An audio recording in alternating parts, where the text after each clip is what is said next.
Olá pessoal, muito boa noite a todos, sejam bem-vindos a mais um vídeo aqui no meu canal. Muito obrigado pela presença, pela participação, antes de mais nada. Pois bem, estão vendo esse camarada aqui ao lado?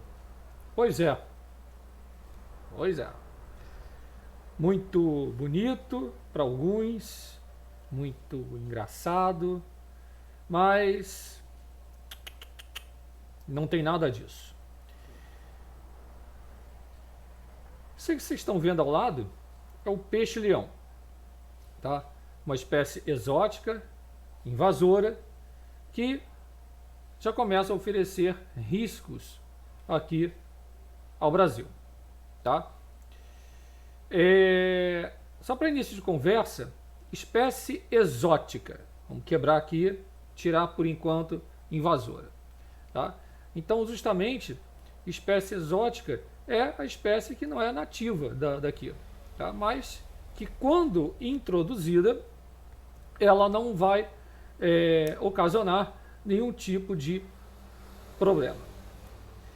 Porém, quando é colocado espécie exótica invasora, que é o caso do peixe-leão, aí sim, tá? Aí sim. Por quê? Porque ele não é nativo daqui. Não é. O peixe-leão, tá? Com duas espécies bem descritas, são nativos da zona tropical lá do Indo-Pacífico. E também são encontrados em larga escala ao longo das costas do Sudeste americano, nas Bermudas, Bahamas, tá? Atualmente, com casos de invasão no Caribe, também bem descritos, e aqui no Brasil, tá? Enquanto esses peixes estão em alta demanda, principalmente nos comércios, na parte do comércio do pessoal de aquários, tá? Pessoal que gosta de peixes em aquários, poucos dados relativos à biologia e ecologia desse animal são conhecidos, mas tem bastante dados. Nesse contexto, a rápida invasão deste peixe e os potenciais impactos nas comunidades dos recifes, porque eles gostam muito de recifes e de baixas profundidades. Eles não gostam de ficar em alta profundidade, sim de baixa profundidade, tá? Então, nesse contexto, a rápida invasão e os potenciais impactos, tanto em áreas de Recife ou em, vamos dizer assim, para vocês entenderem, quando vão à praia, naquelas regiões, tipo aquelas caverninhas, né, que o peixe entra e às vezes fica escondido ali, eles gostam disso. Mas eu vou comentar mais à frente também a respeito dos hábitos alimentares, mas eles têm uma característica muito marcante, que é a parte justamente venenosa, tá? Eles contêm algumas estruturas, alguns espinhos, que vocês já conseguem ver aqui ao lado, que dá essa característica venenosa nele, tá? Usando inclusive também algumas observações feitas em laboratório e em campo, tá? É um animal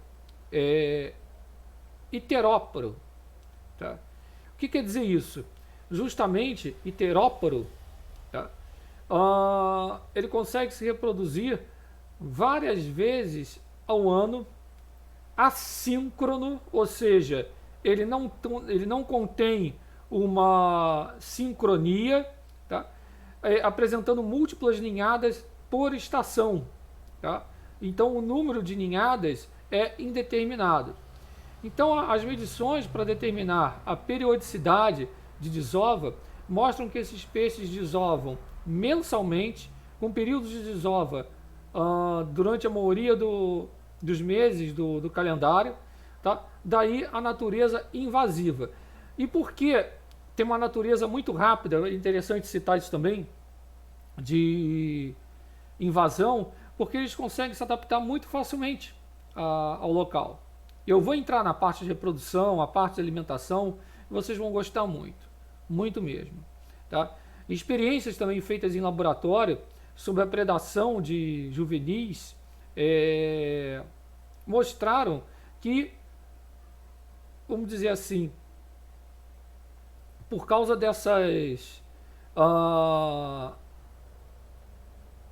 causa dessa característica venenosa dele, tá? E também às vezes por não ser reconhecido por outros animais, facilita ainda mais essa invasão, a sua dispersão e a sua reprodução.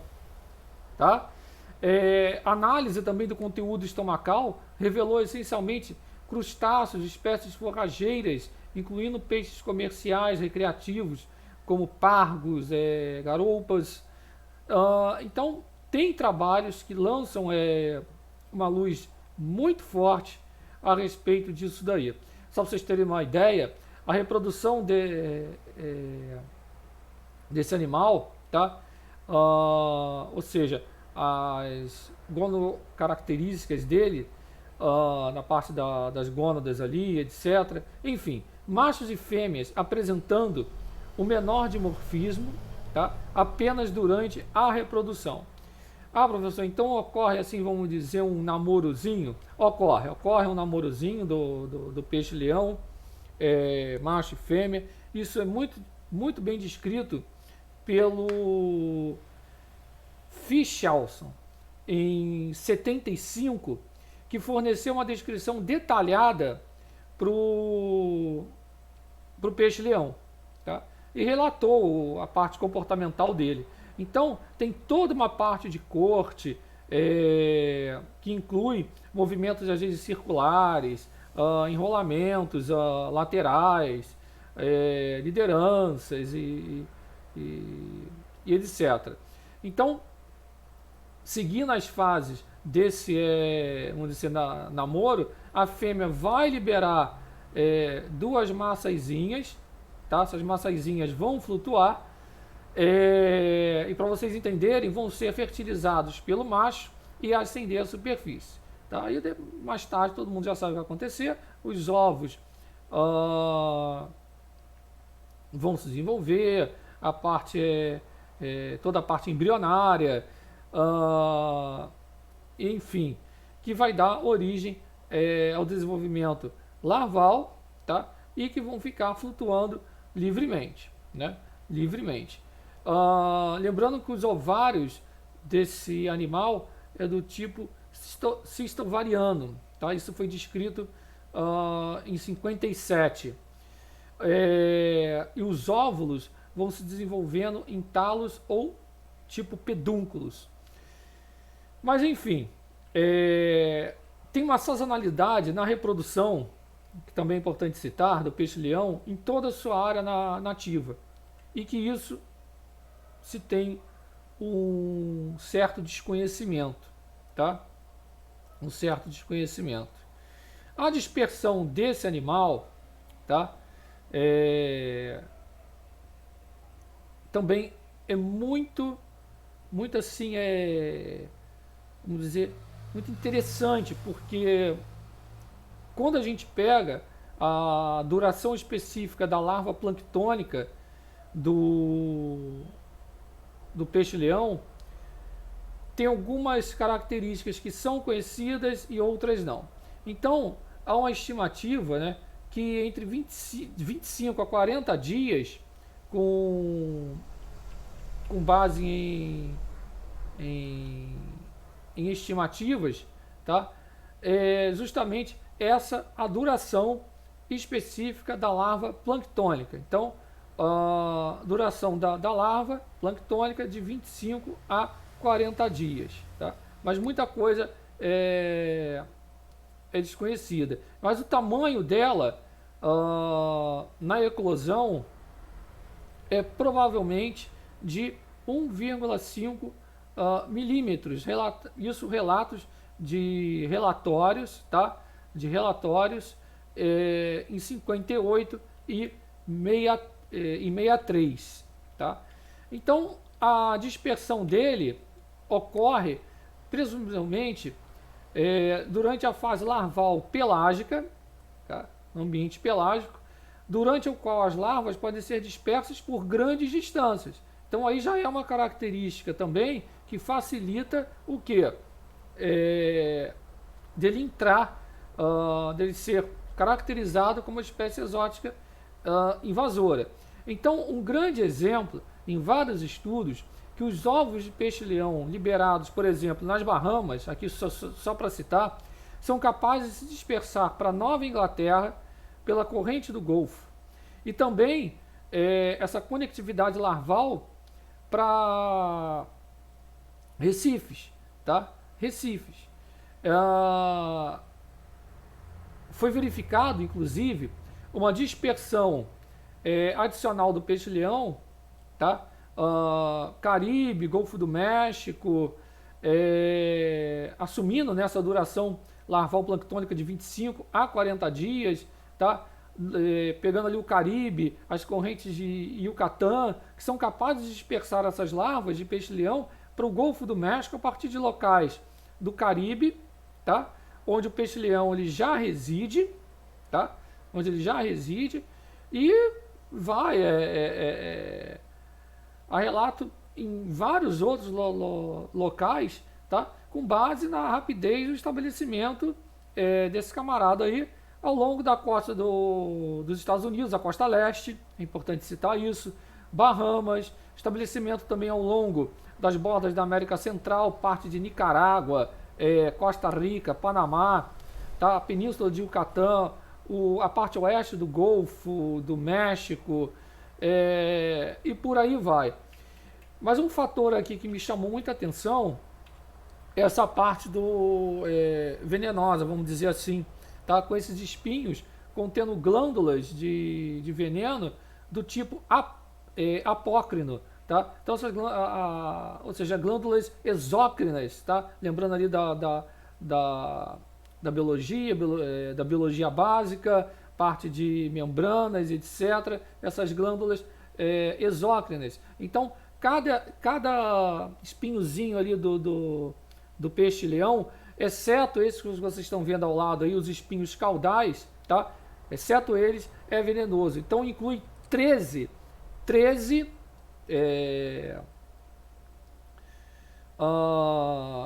como é que eu posso abordar aqui para vocês entenderem? 13 espinhas, tá? 13 espinhas dorsais, 3 espinhas anais e 2 espinhas pélvicas. Então as espinhas estão envoltas numa bainha ou tipo uma pele tegumentar e contém 2 sulcos de epitélio glandular que compreende o tecido produtor de veneno. Então o tecido glandular, vamos dizer assim, sendo extremo didático, da coluna dele, se estende aproximadamente 3/4 de distância da base da espinha em direção à ponta. Então o envenenamento ocorre quando a coluna da bainha tegumentar ela é deprimida ao entrar na vítima. Aí esse processo rasga o tecido glandular, permitindo que o veneno se difunda na ferida ali da punção. A toxina do veneno do peixe-leão contém acetilcolina e neurotoxina, que vai afetar a transmissão neuromuscular. Então, esse veneno ele pode causar efeitos nos transmissores neuromusculares, tá? Os transmissores neuromusculares, efeitos cardiovasculares, neuromusculares, citolíticos, variando de reações leves como um inchaço, reações extremas como dor, paralisia, etc., tanto nas extremidades superiores como inferiores. Professor, existe algum tipo de, vamos dizer assim, um antídoto, etc.? Foi relatado, tá, em estudos de 89 e 2002 que, vamos dizer assim, o antiveneno do peixe-pedra, tá, é altamente eficaz na neutralização do veneno do peixe-leão. Tá? Agora, tem a parte de curiosidades da alimentação dele. A alimentação invasiva do peixe-leão sugere que ele é amplamente piscívoro, gosta de se alimentar de outros peixes, mas gosta de muitos crustáceos. Então, os táxons particulares de maior importância em peixes-leões invasores, a dieta provavelmente vai variar também de acordo com o hábitat dele e a disponibilidade de presas. Tá? Então, aqui no Brasil, alerta aí para os crustáceos da área ali, que ele está justamente lá na parte, lá na costa do Nordeste, tá? Fortaleza, Ceará ali, no litoral cearense, tá? E a espécie já foi encontrada aqui, não foi só agora, tá? O peixe-leão já foi encontrado aqui em 2020, é importante relatar isso, tá? É importante relatar isso, mas porque além de ser um predador voraz, tá? De outros organismos, isso pode causar um desequilíbrio até na parte da cadeia alimentar e também um sério problema, né? Uma problemática na parte dos pescadores, tá? Dos pescadores, porque há de se ponderar aqui, tá? Se alimentando de crustáceos e outros peixes. E tem um fator aqui, tá? Que foi realizada uma análise no estômago do peixe-leão, tá? Onde ele pode se expandir mais de 30 vezes em volume depois de consumir uma grande refeição, vamos dizer assim, tá? Isso em estudos também de Chalson em 97. Então, essa capacidade apoiou a hipótese de que o peixe-leão era capaz de um jejum de longo prazo, demonstrando uma capacidade de resistir, vamos dizer assim, à fome por até 12 semanas sem mortalidade. E se mediu as taxas de consumo diário em laboratório para 6 classes de tamanho de peixe-leão, variando de 30 a 300 gramas. E descobriu-se que o peixe-leão consumia aproximadamente, olha só, de 2,5% a 6% do seu corpo, de seu peso corporal, por dia, entre 25 e 26 graus Celsius. Então, essas observações preliminares sugerem que o peixe-leão, em seu alcance, vamos dizer assim, podem chegar a consumir presas, no caso, incluindo peixes e etc., taxas maiores do que o relatado, isso só presumindo, tá? Não sai, de forma preliminar, preliminarmente, agora sim, preliminarmente, do que o relatado anterior, até pelos estudos de Chalson em 97. Ah, professor, mas tem um manejo controle? Tem um manejo controle. Inclusive aqui no Brasil, pelas dificuldades que os mergulhadores têm para encontrar eles, tá? Em águas claras tudo bem, mas em águas assim um pouco mais escuras, tá? Em baixa profundidade, entre 1 a 9 metros, é difícil, tá?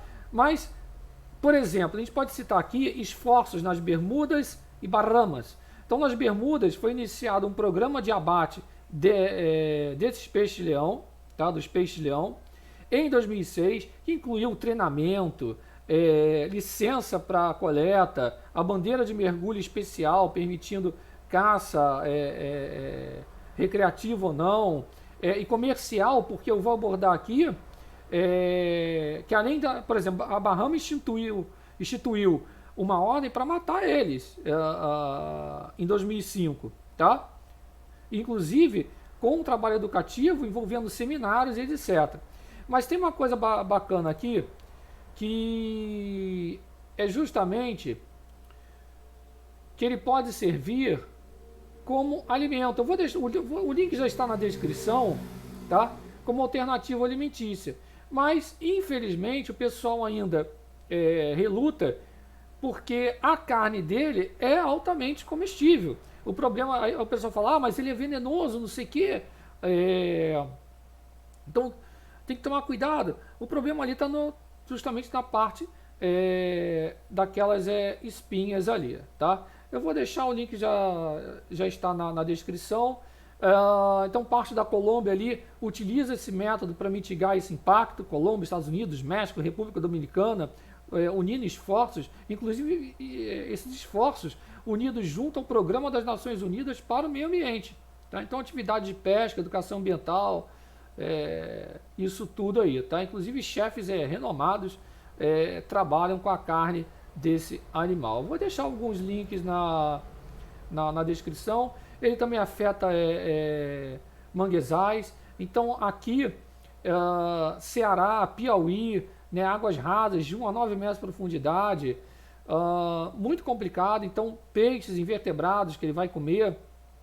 Então tem que ter realmente uma vigilância a respeito disso. Tá? O caso, importante citar isso também, professor, o caso de envenenamento, etc., né, essa problemática, muito difícil ocorrer isso com atividades recreativas. Por exemplo, você ir na praia ou lazer, na atividade de lazer. Muito difícil, tá? Porque ele não fica assim. Tá? Uma outra curiosidade também contida em artigos científicos, as fêmeas se tornam aptas à reprodução com aproximadamente 1 ano de idade e vão liberar cerca de 25 mil ovos por evento de desova. A reprodução, justamente aquilo que eu falei, né, ocorre o ano todo, tá? Com evento de desova a cada 2 a 3 dias. Tá?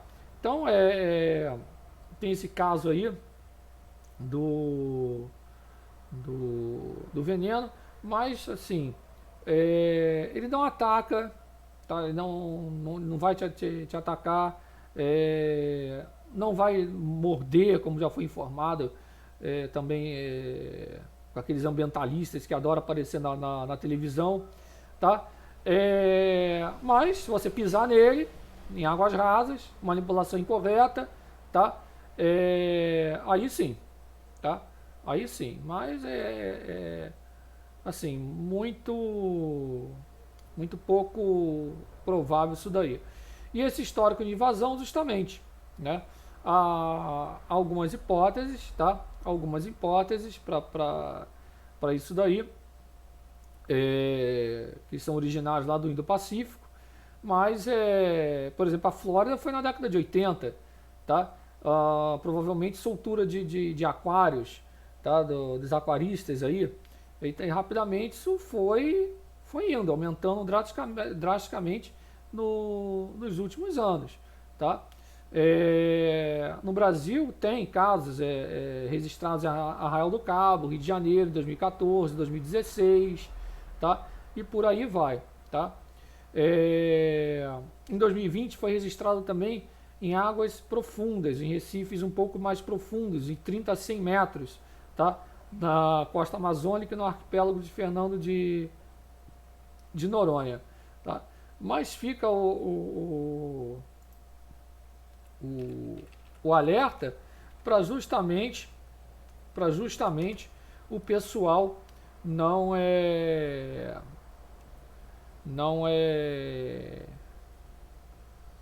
ficar assim, vamos dizer, o pânico, não sei o que, não vou à praia por causa do veneno do animal e etc, tá? Então é isso, tá? Então é isso. Eu fico por aqui. Um forte abraço a todos. Fique na paz, com Deus. Não deixe de se inscrever no canal, ativar as notificações, compartilhar bastante esse vídeo, deixar aquele like bacana. Quem puder realizar sua colaboração, link já está na descrição. E não deixe de se inscrever lá no meu outro canal, o Alerta no Sudeste, tá? O Alerta no Sudeste, tá certo? Então, eu fico por aqui. Fui.